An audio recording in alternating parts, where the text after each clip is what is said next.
thing again, you will see that Mike Ryan is in the middle of just reading lyrics from a Tim McGraw song talking about midlife and how he would want to live his life. And there is no question. I'm not even disputing it. This is my fault. I trampled where you were in the song. But at least I knew what you were doing. It is my meager defense. You trample me by saying it's an interesting point made by Roy. I'm like, when? I've been talking for 10 seconds. That my timing was off because I wanted to get sneak paralysis in there, and I didn't do it correctly because you were too busy singing your love song. Weird thing to sneak into a bit. That would have made it funnier if my timing had been right on just the phrase paralysis. I think I'd like to know when I'm going to die because I sort of romanticize the idea of like living like you were dying when you're on a countdown clock. Imagine all the life experiences. Like I could go skydiving or Rocky Mountain climbing, go like Roy brings up a point though. Like Roy does bring up a point. Like you might be risking paralysis. Just totally trampled my bit. Yes. Just totally trampled my bit. But Mike, what if God forbid it says you're going to die in like a week? What if it says a week though, like or 2 days or a month? I don't want to know that. Well, then you just love deeper and speak sweeter and give forgiveness to those that you've been denying. Someday I hope you get the chance to live like you were dying. See, when I have more, or is that it? No, thank you guys for letting me go through that smoothly. You see, what I did there was, in case your missile did not completely blow up the bit, I sent it a second one to make sure it was completely blown up.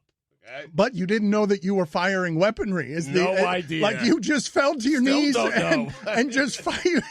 You just threw a grenade into the fight. I absolutely botched the bit. There's no disputing it. I'm not defending it, but he's just coming in behind me with a grenade just in case the comedy wasn't entirely sucked out of the entire situation.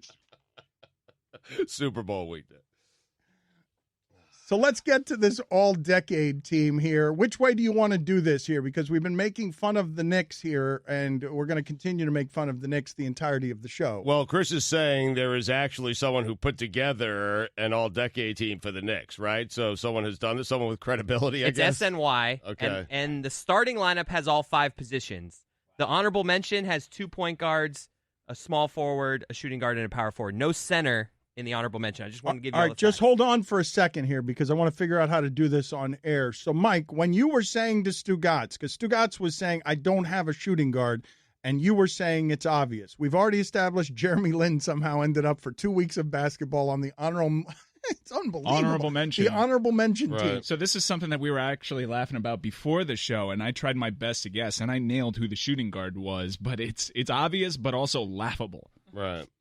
I mean, don't give me too many clues. I still have it written down. I have a second-team shooting guard. I do not have a first-team shooting guard. Just give us your first team. You want the first team Well, no, right now? I'd actually like the second.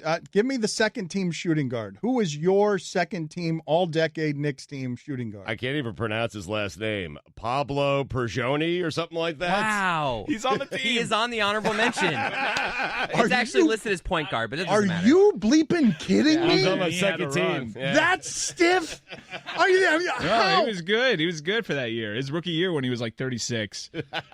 Are you? That is. Wait a minute. All the Knicks fans are like, man, if we only got this guy 8 years ago. That is, oh my God, that's laughable. That's unbelievable that's on an all-decade honorable mention Pablo team. Pergioni, eating your cookies. He averaged 4.7 points per game for the Knicks. You want to try to stay hot here? Who else you got on this honorable mention? Mike, who is the obvious shooting guard? Well, no, hold on, but I'm going to have to think about it for the first team to see if my first team matches up with Chris's first. But you don't have a shooting guard. But I have another break to think about it here. All right, so who's your first team shooting guard? Let's do it that way. Well, I don't have it written down yet. So you don't have any shooting guards in your entire He was too busy perfecting the bit from the last segment. King Kong ain't got nothing on us.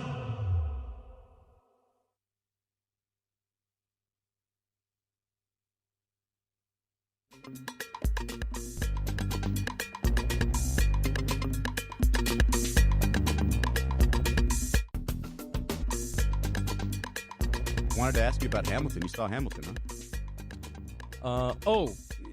You think I saw the play? No, I went to visit a friend of mine, Al Hamilton. I hadn't seen him in a good buddy of mine just flew into town. I hadn't seen him in years. Yes, I did see the play, and I was blown away. I was blown away by it. How was Al? He's good, too. Okay. Yeah, he's an old college buddy of mine. We hadn't seen each other in like 3 decades. Fantastic. It's not even my show, and I'm getting angry, like, at what he does to Dan. And we're fighting for first place. Got a lineup full of mashers. Rotation's been insane. And Toronto's come together. Cause we love the J. Now we're Sanchez and Osuna. Throwing smoke out of the pen. Doesn't seem like anybody's ever gonna earn a run again. And we're hunting for the playoffs. The guys all wanna taste. Take a look at first place, baby. You'll see the Jays.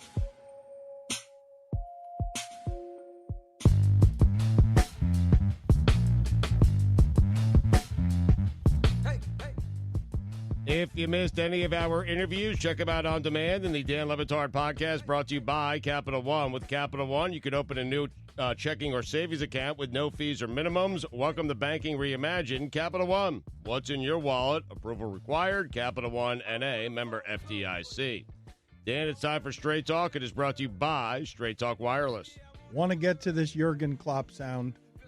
Want to get to this all-decade stuff with the Knicks. Want to get to Tommy Tuberville yelling at a fan. But what was that Jays song that you just played, Mike? I don't know what that was. At the risk of, again, ruining this for the podcast audience. That was Taylor Swift. Wow. That was amazing. That's from 2015 when the Jays went on a run. Yeah, I forget it. Can you get for me, please, what Scott Stapp did with the Marlins? Like, it's a song that can't be played enough. I believe. Technically, it can only be played once. And if it's a non-commercial release like that was, we can't play it at all. Wow. Are you kidding me? Yeah, but I can play the fake version done by an executive producer at the time. All right, well, go ahead and get that. And this is maybe this is the way we reenact around all the lawyers. The slalom course the lawyers make us ride every day around here because they don't want to spend any money on any of the rights. No, the rules, and nobody wants to spend any money. If Scott Sapp put that out on like a streaming service, then we'd play it. But wouldn't you feel bad, like, you're conscious? Wouldn't it feel bad if you paid $1,500 to hear the Scott Stapp song? No, I think it's worth it. That's low. Is it low? Yeah, like we asked to play Hans Zimmer, and they're like, that's $50,000, please, and you can play it once. You think Scott Stapp's Marlins song is going to be something in 2020 that commands a big check? I'm interested in the highest amount you would pay to play Scott Stapp's song. Well, I think this is how our budget should be used around here instead of buying giant fantasy league trophies. You know how the music stopped on the podcast, right? An artist complained. It's hard out here in these streets for the musicians. Who was it? I don't want to name names. Who was it? It was Moon Hooch. Oh, no! $50K for that Hans song? He needs to get over himself. I'm Chris Cody, ESPN. Yeah, I was going to do it for you. I'm so bored with you forgetting to do it. I was going to do it for you there, and you got in. Billy just fell on the ground laughing at how bad Chris is at just one task. Just one task.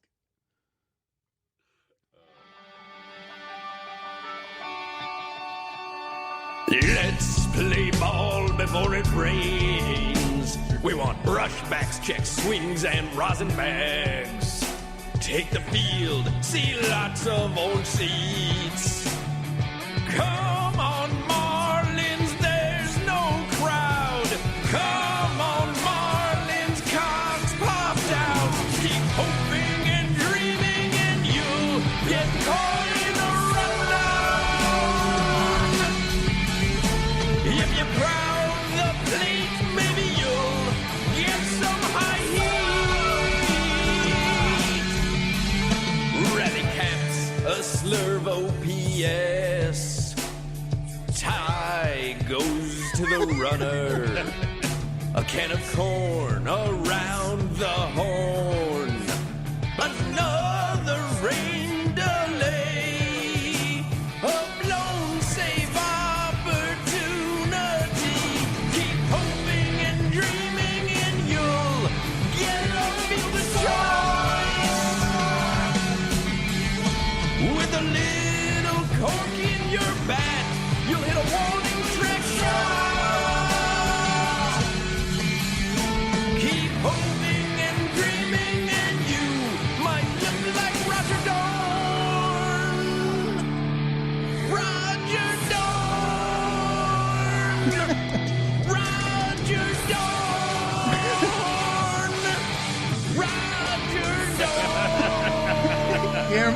Put it on the poll at Levitard Show. Do you know who Roger Dorn is? Yes or no? Still a banger. Just put it on the poll. So good. Every day you want one of those? Yes, every single day I want a song to be played because I don't care that the podcast listeners, now do they get an access to that or we can't even give them that crappy song? I don't know how many times I have to explain it. Anytime we do this, we alienate our largest fan base. What if I recreate his recreation? Can we put that on the podcast? I'm Greg Cody. Go sit in the penalty box. Go sit in the penalty box. Go sit in the penalty box. He's rattled. It is a stupefying, breathtaking amount of incompetence, and that's a 5-minute major. Wow. And when you're done, in the penalty box, walk to the ocean. Whoa! Wow. He's got a good heart, though. Yeah, he's got a great. Don't go to the all-decade team because I need Chris here for that. Billy, explain to me what you were thinking when you fell on the floor. I gave Chris one assignment today. Like one, literally one. Just after everything you say, I'm Chris Cody, ESPN. It's one assignment. It's the only thing I said to him today. Well, you know, sometimes gravity wins, Dan. Gravity won there. Well, what were you thinking when you were on the floor, though? Because you're the worst instigator around here. What? And every time somebody steps in it, Me? you were You're with an agent of chaos. You were howling on the floor. Were you laughing on the floor at him? What? No, tell me the truth because I couldn't see you. So tell me the truth. Sometimes you know how in life you just kind of sit down and you think, how did I end up here? That was kind of going on a little bit there with a smile on my face, but I was like, what did Chris see? Did he see on your face that you were laughing at his failure because you laugh at the failures of others? I couldn't look at him. He was very red, and I feel like he felt like he was being a little bit ganged up on, so I didn't want to add to that. So I was kind of trying to hide so he wouldn't see me, but yeah, I was laughing, but I couldn't make eye contact with him. But are you rooting for others on this show to fail? That's a good question. What do you mean? That is a good question. Fail? Fail. In what sense? I believe you are. In an agent of chaos sense. In the typical sense for you. I'm rooting for a good show, man. You know what I mean? And with a lot of failure. Yeah. Well, I mean, failure's relative, right? Well, I would say that laughing on the floor at your coworker while trying to hide from him because he's been utterly incompetent. Wait a minute. Hold on a second. But is laughing at my coworker under a table, hiding from him so he doesn't see me, worse than publicly shaming him in front of millions of people? You fell on the floor laughing, Billy. You fell out of the screen on national television. You fell off the screen clearly laughing at how terrible he was because he botched the joke. Not trying to help, laughing. Not trying what to help. What am I supposed to do? Hey, remember your name's Chris Cody? That is Straight Talk. It is brought to you by Straight Talk Wireless. Everything for less, only at Walmart. We are the sexiest show in the sports.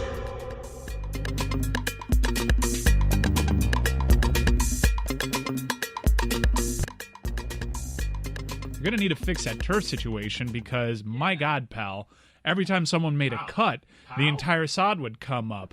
A pal? Was the pal necessary there? What are you, Don Johnson in Miami Vice? I like saying my God, pal. It's become a recent thing.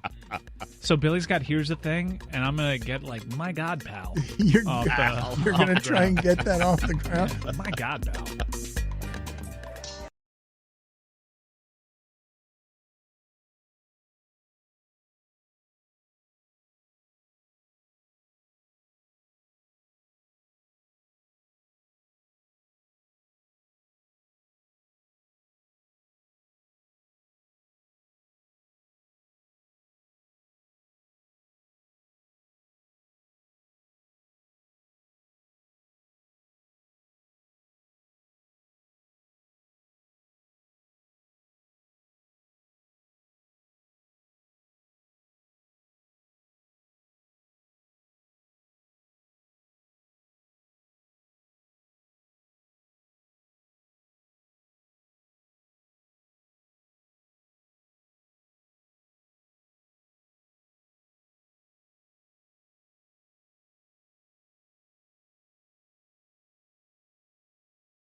Keep trying to get to this Jurgen Klopp sound. I will keep trying.